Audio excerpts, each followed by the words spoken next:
What up, people? It's DandyAndy. It's your boy. Sin City was a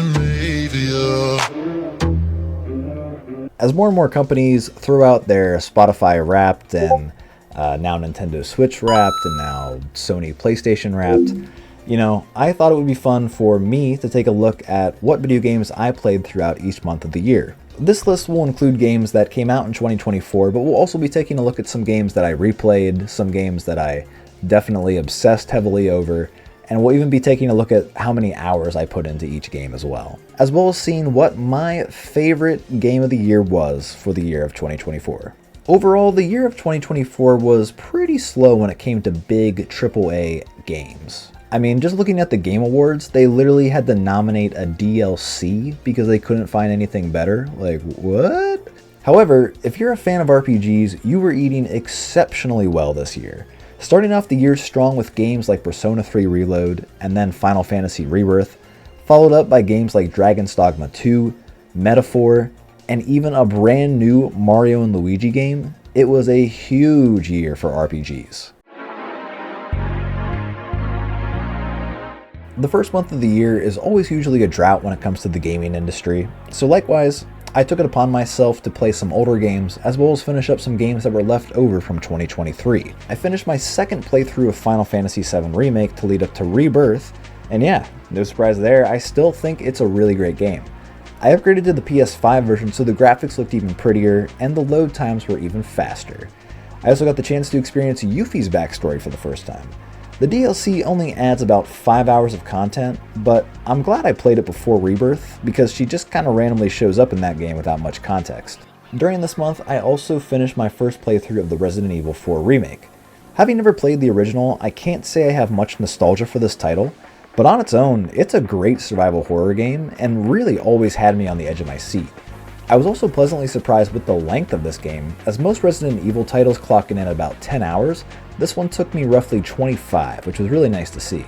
I also took it upon myself to replay Super Mario Wonder this month, and god damn, I am so happy we finally have an original 2D Mario platformer after all of the new Super Mario Bros. Games that came out before it. This game is a ton of fun, super trippy to look at, and I also enjoyed the fact that it was a shorter experience, clocking in at roughly 10 hours for me to 100% everything. I'm glad I finished up my laundry list of games in January because next month, February, was a lot. It started my lengthy but wonderful journey in Persona 3 Reload. I was so stoked for this game. With Persona 3 being my absolute favorite in the mainline series, the original had a pretty excessive amount of grinding, some pretty big difficulty spikes, and the fact that you couldn't directly control your party members. A modern day remake just seemed like a no-brainer for Atlus.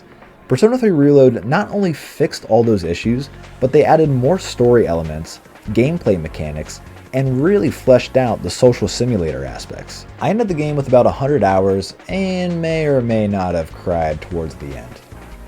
It's an emotional story, damn it. Either way, I cannot wait to see what Atlus has in store for us next.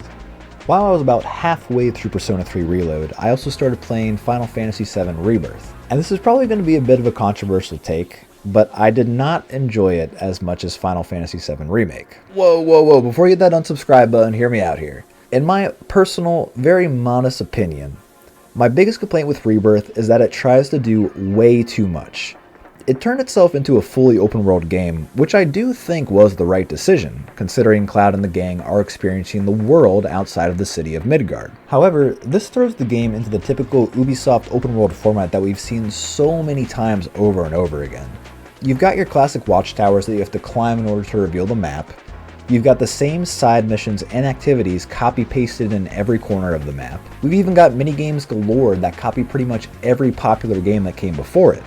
It was really hard for me to try and 100% this because they reuse this format in every single section of the game. However, when you're not stuck doing a laundry list of side quests and instead focusing on the main story, it's still a ton of fun. The soundtrack is still banging, and the graphics are some of the best that I've seen from this console generation. I also really like the fact that you can bond with your teammates in battle and unlock attacks that further flesh out their personalities. I really just wish they didn't shove all the useless side content at you constantly. It's something that I'm purposely going to avoid in both my replay of this game as well as the third installment of the trilogy. Both of those games were extremely bulky, clocking in at about 80 to 100 hours each, so I didn't actually complete them until the month of April, so either way we're moving to the month of May. The developers of God of War decided to grace us with a completely free DLC back in December of last year. I was obsessed with the game when it dropped in 2022, so naturally I took it upon myself to replay the entire game. And man, it's still one of my favorite games of all time. On my second playthrough, I came to really appreciate Richard Schiff's performance as Odin. But anyway, what are my thoughts on the new DLC? It's friggin' awesome. I feel like it took a bit of inspiration from Hades with the roguelike elements, which hell yeah, more Hades is always great to see. It also incorporates the gameplay into these awesome callbacks to the original God of War trilogy without feeling super fan servicey. And again, huge shout out to the staff at Santa Monica Studio for making this DLC completely free. In the current video landscape of microtransactions and increased pricing, it is so nice to see a big game studio like this go out of their way to offer a free experience that literally adds 10 more hours to an already lengthy campaign. As is no surprise if you've seen my previous videos, I'm obsessed with Persona 5. It's getting kinda unhealthy at this point. But playing Persona 3 Reload is pretty much what motivated me to replay Royal. I have now replayed the OG Persona 5 twice, and now playing this for the second time, you would think it would get old. But hell nah. I love the characters, the style, and the story. It's all so damn good. There's really not much else I can say other than I'm really excited to see where they go for the 6th installment, which has started coming down the rumor train. While I was playing Persona 5, I decided to take the nostalgia train back to play the remake of Harvest Moon: A Wonderful Life, now titled Story of Seasons: A Wonderful Life. And I enjoyed the first 10 hours or so, but then I got pretty bored. Overall, it's a fine remake that adds some nice quality of life changes that the original didn't have, but I just felt like I needed a bit more of a hook to keep me coming back. Especially after already putting 100 hours into a game like Stardew Valley, it's really hard to go back to a more simplistic farming simulator like this. Really, every time I played it, I just kinda wished I was playing Stardew Valley. I'm still glad that it was made, and I did have fun with it, but I do hope that in the future, someone is able to rival the success that Stardew Valley has had. This month I saw the end of Persona 5 Royale, and decided to pick up the Apollo Justice trilogy which came out earlier this year. With the success of The Great Ace Attorney, I knew it was only a matter of time before Capcom re-released the 3DS games. I was hoping they'd release Dual Destinies, Spirit of Justice, and a brand new Phoenix Wright game bundled together. But bundling it together as the Apollo Justice trilogy kinda makes sense. Kinda. But anyway, I'm still actively playing through these games because it's got an extremely beefy runtime. At the time of writing this, I've completed Apollo Justice and Dual Destinies, so I'm just going to go through a quick review of those games. Apollo Justice was pretty divisive among fans, with stripping Phoenix of his attorney's badge and throwing Apollo into the defense stand instead. Initially, I too was taken aback by this decision, but over time, I've really come to like the weird changes this game made. For one, I would argue it's definitely the darkest game out of the series. Every single one of Apollo's defendants is wrapped up in some form of criminal activity.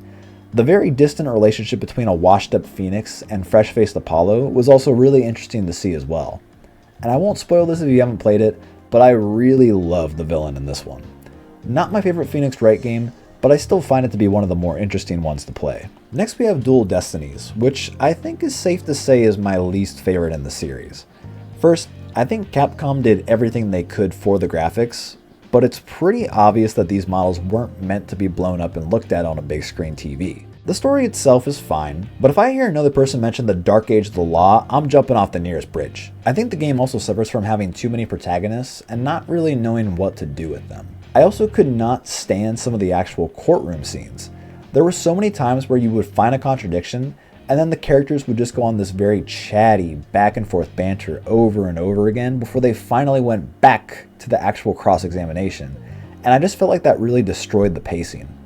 I'm excited for Spirit of Justice because I do remember that one more fondly, but goddamn, Dual Destinies can be rough to play through sometimes. During these months, I was playing a lot of video games that didn't really require a lot of skill or like major motor functions, so I decided to replay Hades this month, which again was also probably pretty heavily motivated by the fact that I played God of War Valhalla. The benefit of my second playthrough was that this time around I knew how most of the enemies acted, and I was definitely better at choosing what rewards I needed within each chamber. And even though I managed to get out of hell around my 13th time, it still took me about 80 hours to see everything the game had to offer. I'm waiting to play Hades 2 until it's completely finished, but if anything, this replay gets me even more hyped to see what that sequel is going to be like. As you guys saw, I made a video that detailed horror games that pair well with weed, and that's where this month I took the time to play some atmospheric horror games in anticipation to that video. I started my horror adventure into Mundong. I really didn't know what to expect from this game from the few trailers that I watched, but I'm really glad I took a chance on it because this game really blew me away.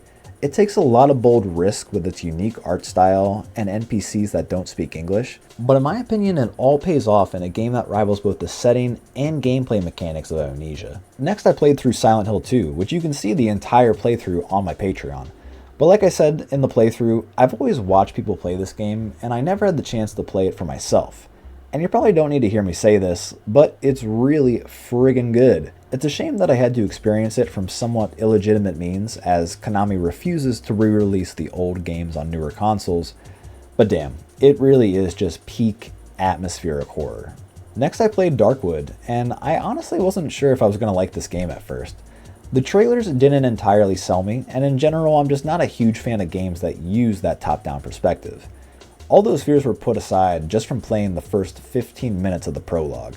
This is an amazing horror game, as I said in my previous video. It does a great job at making you feel extremely uncomfortable. My only real complaint is that Chapter 3 can sometimes feel a little impossible with the amount of enemies that the game throws at you, but for those of you that love a good challenge, it's certainly not going to deter you. And to top off the extremely busy month of September, I started playing Zelda Echoes of Wisdom, and I was pleasantly surprised at how much I liked it. It's in no way a 10 out of 10 game, but some highlights are definitely the side characters that you meet, as well as the music. My complaints about the game are going to mirror pretty much everyone else's. The AI when it comes to actually summoning echoes was extremely slow, and Nintendo for some reason refuses to get rid of this crappy UI where you can't organize anything. Despite those small grievances, I still really enjoyed the game, and I'm really looking forward to see what they do with this style of Zelda next. The month of October saw me finishing Zelda Echoes of Wisdom as well as Darkwood, so there were no new games for that month. Moving on to November, I started off the month by checking out Oxenfree 1 and 2, both of which I picked up for about $2 each. And it was fine. It could honestly just be me, but I just wasn't super interested in the characters or the scenarios that they got into, which again is pretty critical when it comes to a really story-heavy game like this. I can't be too upset, again, because I got these games for super cheap, but if I paid the original price, which combined would have been roughly $30, I would have been pretty pissed. Similar to Story of Seasons, I just felt like other games have done this genre better. Games like Heavy Rain or even some Telltale games I would be more interested in playing. But hey, what do I know? If you're one of those rich people that doesn't pay for ads on Netflix, you can go on there and play these games for free and create your own opinion. I also picked up Mario & Luigi Brothership this month, and it was pretty fun. Similar to Echoes of Wisdom, I have pretty much the same complaints as everybody else. The pacing is very slow in multiple points of the story, and I also just felt like we needed more mini-bosses, which also might have helped with those pacing issues. But other than that, it's still a fun game, and I'm really glad Nintendo didn't let this franchise die on the DS. If anything, it just makes me more excited to see what they do next in this series.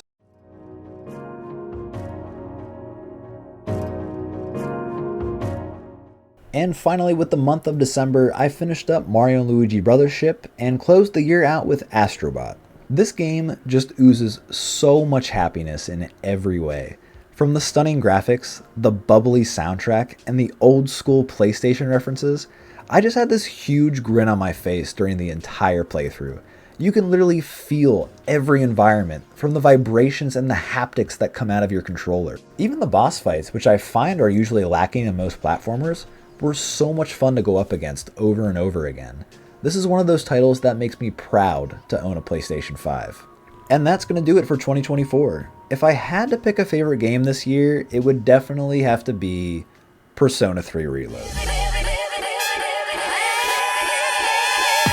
No other game had me so emotionally invested in both the characters and the world that it took place in. There were also a lot of games that I didn't get to. The Silent Hill 2 remake and Metaphor are on the top of my list to check out next year. 2025, however, is already looking to be an extremely busy year for gaming. Some games that I'll be getting day one are definitely going to be Metroid Prime 4, Ghost of Yotai, and Hades 2. Not to mention Grand Theft Auto 6, which is probably going to blow out all the other competition. There's a lot to look forward to. Feel free to let me know in the comments what your favorite game of 2024 was, and what you're looking forward to in the coming new year. If you haven't already, check out my Patreon, as it has full, uncut live streams as well as full video game playthroughs, some of which have not made it to YouTube. But either way, thanks for watching, and until next time. JK people, I'm back. I forgot that Nintendo and Sony does a Spotify Wrapped every year, so we're going to take a look at the Nintendo Wrapped now. Let's see what we got. That's me. I kicked out 2024 with Mario Wonder. Yep, remember that. Solid start. This is always really cute. You played 10 games. Yeah, it wasn't a huge year for Nintendo Switch for me. I didn't do a ton of Switch games. And Nintendo obviously wasn't shilling out a ton of new games until the end of the year. But I played 10 games, 237 hours. It's pretty good. Just played games. Yep, that makes sense. Stardew Valley. I did start playing Stardew Valley with my girlfriend. I didn't count that on the list, but we did throw a lot of hours into Stardew Valley. She also played Stardew Valley on her own. So anyway, Zelda. Yes. Cool. My gaming style is adventure. Construction and management? The fuck? Character driven makes sense. I don't understand. This must be from Stardew Valley. Action, simulation, role playing. Okay. You played most in November because I was playing Mario and Luigi Brothership and Zelda Echoes of Wisdom. That's probably why. Yeah, November was big. Huh. Cool. January, Mario Wonder. Oh, I did play a little Mario Wonder in February.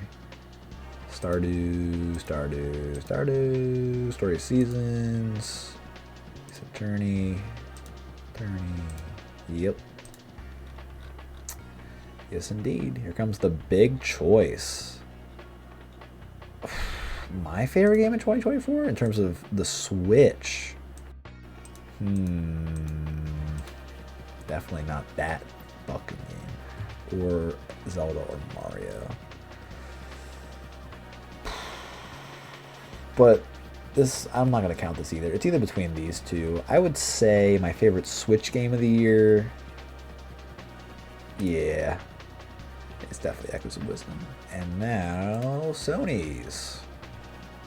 2024, you played 14 games. Your first game was Remake, which is correct. Looks like you like to try a nice variety of games. Oh, I see it. There it is. Okay. Top 5 games. Persona 5 Royal. Yep. Final Fantasy 7 Rebirth. And Reload. It was just 5 hours over Rebirth, which is interesting. All those friggin' mini games. Hades I play a lot of. And Ragnarok. Yep. Yes, indeed. Your gaming style is role player. Yep. Check out January. A big game was Resident Evil 4, Persona 3 Reload, Persona 3, Final Fantasy. Yeah, we already went through all these. I'll probably cut most of this. Yep. It's interesting that Hades dominated every single month, even though I was only playing Hades once every week, but it still dominated every other month. Thank you for being PlayStation Plus. No. No, thank you. 590 hours. Was that good? Am I an addict? 195 play sessions, not PlayStations. Play sessions and 14 games played. I got a lot of friggin' trophies. My trophy level increased 6 levels. Not that it matters. It's been a long road. Take a look at the trophies. I don't really care.